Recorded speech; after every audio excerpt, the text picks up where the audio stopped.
Hello and welcome back to my YouTube channel. आज के इस वीडियो में हम डिस्कस करेंगे यूजीसी नेट जेआरएफ पेपर 1 के प्रीवियस ईयर क्वेश्चंस। इस वीडियो में हम रिसर्च एप्टीट्यूड के प्रीवियस ईयर क्वेश्चंस करेंगे। इस वीडियो में आपको क्वेश्चंस हिंदी इंग्लिश दोनों लैंग्वेजेस में देखने को मिलेंगे। पहले क्वेश्चन इंग्लिश में आएगा एंड देन हिंदी में। तो स्टार्ट करते हैं आज के इस वीडियो को फर्स्ट क्वेश्चन के साथ। A teacher consistently makes an effort to improve the quality of learning through use of various interventions. The approach adopted by him/her can be in the ambit of which type of research? एक teacher consistently effort करता है ताकि वो learning की quality को improve कर पाए with the use of various interventions. तो इस अप्रोच में जो टीचर है वो किस टाइप की रिसर्च को एम्बिट कर रहा है? ऑप्शन दिए गए हैं fundamental research, applied research, action research and evaluative research. इस क्वेश्चन का करेक्ट आंसर क्या है? Option number 3 action research. Same Hindi में एक शिक्षक लगातार विभिन्न हस्तक्षेपों के उपयोग के माध्यम से सीखने की गुणवत्ता में सुधार करने का प्रयास करता है। वही उसके द्वारा अपनाया गया दृष्टिकोण किस प्रकार के अनुसंधान के दायरे में हो सकता है? मौलिक अनुसंधान, अनुप्रयुक्त अनुसंधान, कार्यवाही अनुसंधान, मूल्यांकन अनुसंधान।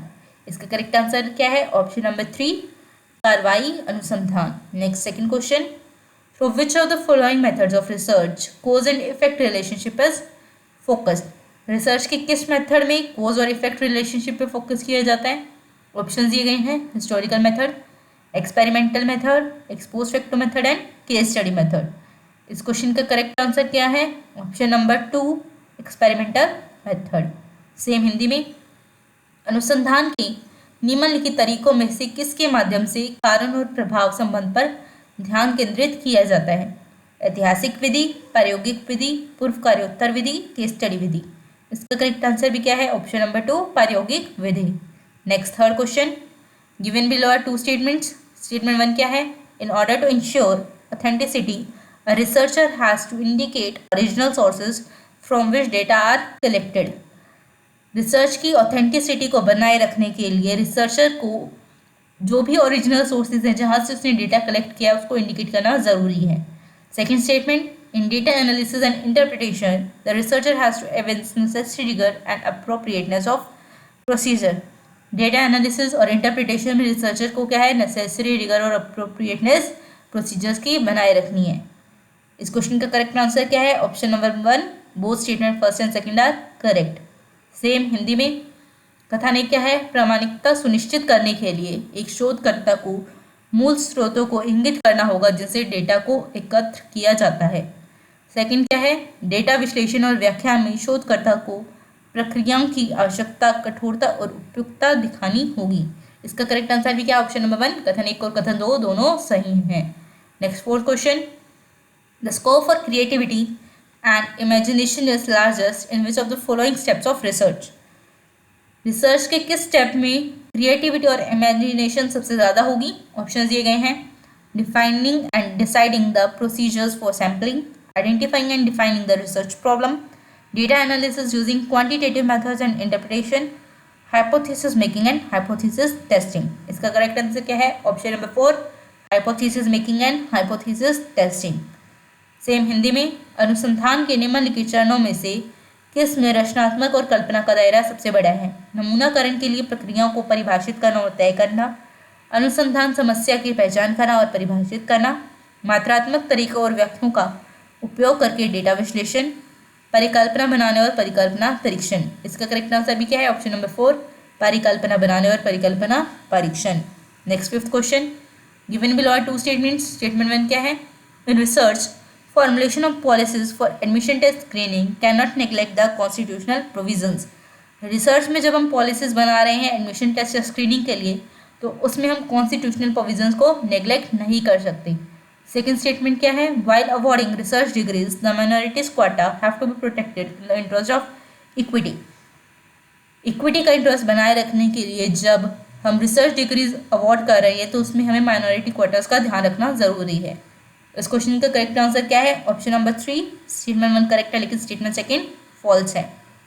सेम हिंदी में कथन 1 अनुसंधान में प्रवेश परीक्षा स्क्रीनिंग के लिए नीतियों का निर्माण संवैधानिक प्रावधानों की उपेक्षा नहीं कर सकता है।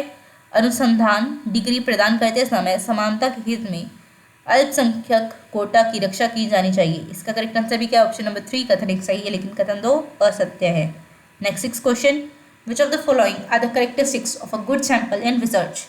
इनमें से कौन सी करेक्टरिस्टिक्स जो हैं वो गुड सैंपल की हैं रिसर्च में? ऑप्शन दिए गए हैं, readily accessible, representative of population characteristics, serving the personal considerations of the researcher, precision and accuracy in approximating the parameters, freedom from bias. इसका करेक्ट आंसर क्या है? Option number 2 B D and E, यानी कि representative of population characteristics, precision and accuracy in approximating the parameters and freedom from bias. Hindi में निम्नलिखित में से कौन सा अनुसंधान में एक अच्छे नमूने की विशेषताएं हैं? आसानी से सुलभ जनसंख्या विशेषताओं का प्रतिनिधि, शोधकर्ता के व्यक्तिगत विचारों की सेवा करना, मापदंडों को अनुमानित करने में परिशुद्धता और सटीकता, पूर्वाग्रह से मुक्ति। इसका करेक्ट आंसर भी क्या है? Option number 2 B D and E.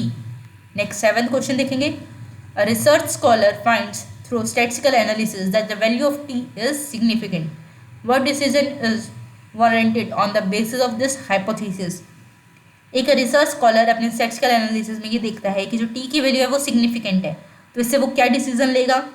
Option दिए गए हैं, the null hypothesis should be rejected, the research hypothesis should be accepted, the null hypothesis should be accepted, the research hypothesis should be rejected, no decision is warranted in respect of research hypothesis. इसका correct answer क्या है? Option number 1 A and B, यानी कि null hypothesis should be rejected and the research hypothesis should be accepted. Same Hindi में, एक शोध विद्वान सांख्यिकीय विश्लेषण के माध्यम से पाता है कि टी का मूल्य महत्वपूर्ण है। इस परिकल्पना के आधार पर क्या निर्णय आवश्यक है? शून्य परिकल्पना को खारिज कर दिया जाना चाहिए, अनुसंधान परिकल्पना को स्वीकार किया जाना चाहिए, शून्य परिकल्पना को स्वीकार किया जाना चाहिए, अनुसंधान परिकल्पना को अस्वीकार कर दिया जाना चाहिए, अनुसंधान परिकल्पना के संबंध में किसी निर्णय की आवश्यकता नहीं है। इसका करेक्ट आंसर भी क्या? ऑप्शन नंबर 1 केवल ए और B. Next 8th question, given below are 2 statements, 2 statements दी गई हैं, फर्स्ट एंड सेकंड। फर्स्ट में क्या कहा गया है? Reliability is necessary but insufficient condition for validity. Reliability necessary तो है लेकिन इनसफिशिएंट कंडीशन है वैलिडिटी के लिए। Second statement, in respect of evaluation tools, validity is not an all or none concept but it exists as a quantitum. अगर हम evaluation tools के respect में देखें तो वैलिडिटी क्या है? सिर्फ क्वांटिनम की तरह एग्जिस्ट करती है। इसका करेक्ट आंसर क्या? Option number 1 both statement 1 and 2 are true. Same Hindi में, कथनी की विश्वसनीयता आवश्यक है लेकिन वैधता के लिए अपर्याप्त शर्त है। सेकेंड, मूल्यांकन उपकरणों के संबंध में वैधता एक पूरी या कोई अवधारणा नहीं लेकिन यह एक निरंतरता के रूप में मौजूद है। इसका करेक्ट आंसर भी क्या है? ऑप्शन नंबर 1 कथन 1 और कथन 2 दोनों सत्य हैं। Next 9th question, a researcher administers an achievement test to assess and indicate the possible effect of an independent variable in his her study. The distribution of scores on the test is found to be negatively skewed. On the basis of this, what can be stated with regard to the difficulty level of the test? एक researcher achievement test का use करता है ये assess करने के लिए कि क्या क्या पॉसिबल इफेक्ट्स हो सकते हैं इंडिपेंडेंट वेरिएबल के उसकी स्टडी में। तो इसमें वो क्या देखता है कि जो डिस्ट्रीब्यूशन है स्कोर्स का वो नेगेटिवली स्क्यूड है।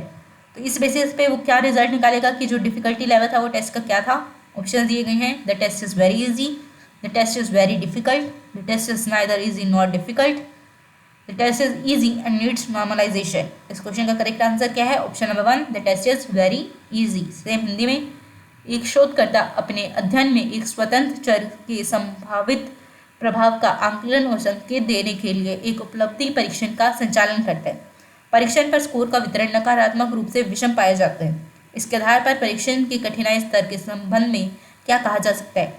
परीक्षण बहुत आसान है, परीक्षण बहुत मुश्किल है, परीक्षण न तो आसान और न ही कठिन है, परीक्षण आसान और सामान्यीकरण की आवश्यकता है। इसका करेक्ट आंसर भी क्या? ऑप्शन नंबर 1 परीक्षण बहुत आसान है।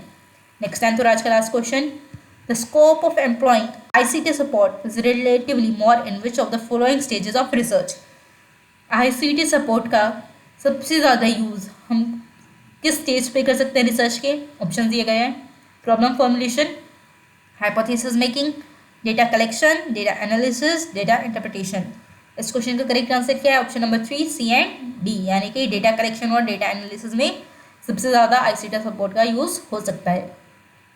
सेम हिंदी में, अनुसंधान के निम्नलिखित चरणों में से किस में आईसीटी समर्थन को नियोजित करने का दायरा अपेक्षाकृत अधिक है?